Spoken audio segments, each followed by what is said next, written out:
నమస్తే, welcome to NCN news. నేను పుష్ప. బులెటిన్ల ముందుగా హెడ్లైన్స్ చూద్దాం. నిడదవోలులో యుద్ధ ప్రాతిపదికన ఆర్ఓబీ పనులు పూర్తి చేయాలి, మంత్రి కందుల దుర్గేష్. నిడదవోలు పట్టణవాసులు సుదీర్ఘ కాలంగా ఎదురుచూస్తున్న రైల్వే ఓవర్ బ్రిడ్జ్ నిర్మాణ పనులు యుద్ధ ప్రాతిపదికన పూర్తి చేయాలని రాష్ట్ర మంత్రివర్యులు కందుల దుర్గేష్ అధికారులకు సూచించారు.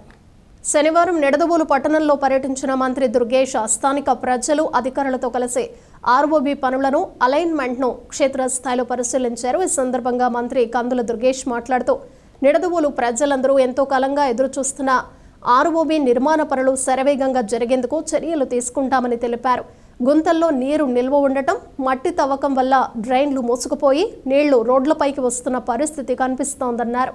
గడిచిన 2 ఏళ్లుగా స్థానిక వ్యాపారస్తులకు, వాహనదారులకు ఇబ్బందులు కలుగుతున్నాయని తమ దృష్టికి వచ్చిందని తెలిపారు. త్వరగా వర్షాలు రావడంతో పనులు నెమ్మదించాయని, ఇకపై వాహన ప్రమాదాలు జరగకుండా పరిష్కారం చూపించి అరికడతామన్నారు. మున్సిపల్ చైర్మన్, కౌన్సిలర్లు క్షేత్రస్థాయిలో పర్యవేక్షించారని తెలిపారు. ఈ కార్యక్రమంలో కూటమి నాయకులు, పెన్షనర్లు తదితరులు పాల్గొన్నారు.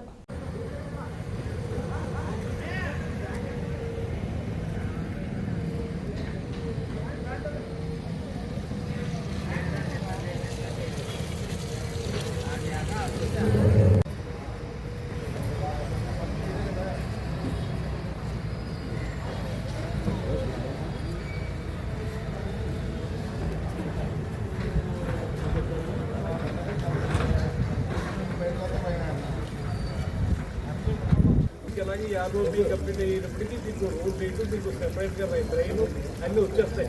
అంటే మీకు భవిష్యత్తులో ఇబ్బంది ఉంది కానీ ఇప్పుడు ఇబ్బందినే మనం ఎలా ఎదుర్కొంచాలో చూడాలి.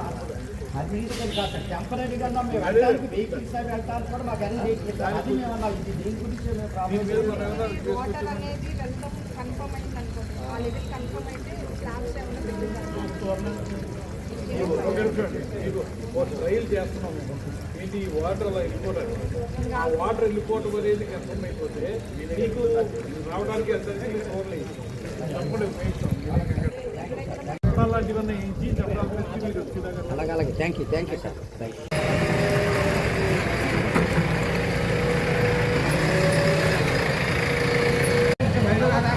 ఒకసారి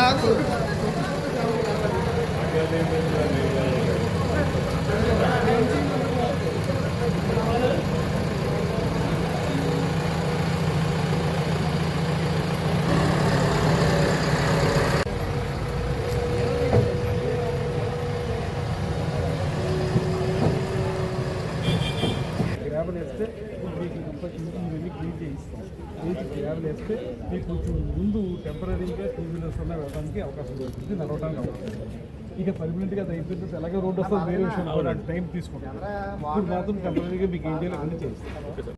నిడదవోలు పట్టణంలో ప్రజలందరూ కూడా ఎంతో కాలంగా ఎదురు చూస్తున్నటువంటి రోడ్ ఓవర్ బ్రిడ్జ్ ఆర్ఓబి నిర్మాణం జరగడం వల్ల గడిచిన 2 సంవత్సరాలుగా ఇక్కడ ఉన్నటువంటి వ్యాపారస్తులకు కానీ, ముఖ్యంగా అటు ఇటు తిరిగేటువంటి ప్రజానీకానికి కానీ చాలా ఇబ్బందులు కలుగుతూ ఉన్నాయి.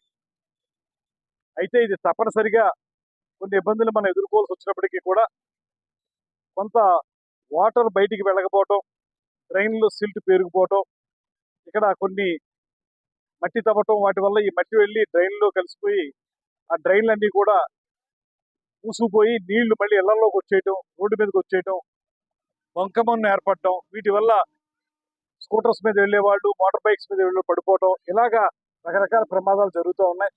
దీనికి ఇప్పుడు ప్రత్యక్షంగా వచ్చి మేము పరిశీలించడం జరిగింది. అయితే ప్రధానంగా ఇక్కడ ఎందుకంటే మనకి ఎర్లీ మాన్సూన్, ఈసారి తొందరగా మాన్సూన్ వచ్చింది. దానివల్ల వర్షాలు కూడా మే నెలలోనే వచ్చేయడం మొదలుపెట్టాయి. దాంతో ఎప్పుడైతే వర్షం పడుతుందో ఈ మట్టి అంతా కూడా బంకమన్నుగా మారిపోయి నడిచేవాళ్ళు జారిపడిపోతున్నారు, మోటార్ సైకిల్ మీద చోళ్ళు జారిపడిపోతున్నారు. దానివల్ల చాలా ఇబ్బందికరమైన పరిస్థితులు కనపడతా ఉన్నాయి. స్థానిక కౌన్సిలర్ గారు కానీ, మున్సిపల్ చైర్మన్ గారు కానీ మీరందరూ కూడా ఈ సమస్యల మీద చెప్తూ ఉన్నారు. ఇవాళ అందుకే మేము మొత్తం ఎక్కడెక్కడైతే ఇబ్బందులు ఉన్నాయో చూసుకుంటూ వచ్చాం. వాటికి ఒక టెంపరీ సొల్యూషన్ చేపట్టమని చెప్పి మన మున్సిపల్ కమిషనర్ గారికి, అదేవిధంగా ఆర్ఎండ్బి అధికారులకు కూడా చెప్పడం జరిగింది. కొంత అవుట్లెట్ ఒకటి ఏర్పాటు చేయాల్సిన అవసరం ఉంది ఇక్కడ, ఈ ఎక్సెస్ వాటర్ బయటికి వెళ్ళిపోవడానికి. దానికి సంబంధించి ఒక ఆల్టర్నేటివ్ చూసాం. దాని ద్వారా ఆ వాటర్ బయటికి వెళ్ళిపోయేలా చూసిన తర్వాత ప్రతిరోజు కూడా కాలువల్లో పడుతున్నటువంటి సిల్ట్ని క్లియర్ చేసేస్తే మున్సిపాలిటీ వాళ్ళు కొంతవరకు ఇబ్బంది లేకుండా ఉంటుంది కనుక అలా టెంపరీగా చేసుకునేటువంటి సొల్యూషన్స్ అన్ని కూడా ఇప్పుడు అధికారులకు ఆదేశాలు ఇవ్వడం జరిగింది. వారందరూ కూడా వార్ ఫుటింగ్ మీద ఇవన్నీ చేయడానికి సిద్ధంగా ఉన్నారు. ఇవాళ నుంచి ఆ పని ప్రారంభిస్తారు. తాత్కాలికంగా ఈ పరిస్థితి నుంచి అధిగమించడానికి ఏం చేయాలో అవన్నీ చేస్తా ఉన్నాం. ఇక పర్మనెంట్ సొల్యూషన్ మనకు తెలిసింది ఆర్ఓబి బ్రిడ్జి కంప్లీట్ అయిన వెంటనే ఇక్కడ అందమైనటువంటి సిమెంట్ రోడ్ వస్తుంది. దాంతోపాటు మంచి డ్రైన్ ఏర్పడుతుంది. అప్పుడు ఇంకా శాశ్వత పరిష్కారం దొరుకుతుంది. అంతవరకు ఉన్నటువంటి ఇబ్బందుల నుంచి అధిగమించడానికి కొన్ని తాత్కాలికమైనటువంటి పరిష్కారాలు చూసాం. అవన్నీ అమలు చేసిన తర్వాత ప్రజలందరికీ బాగుంటుంది అనేటువంటి మాటని తెలియజేస్తాం.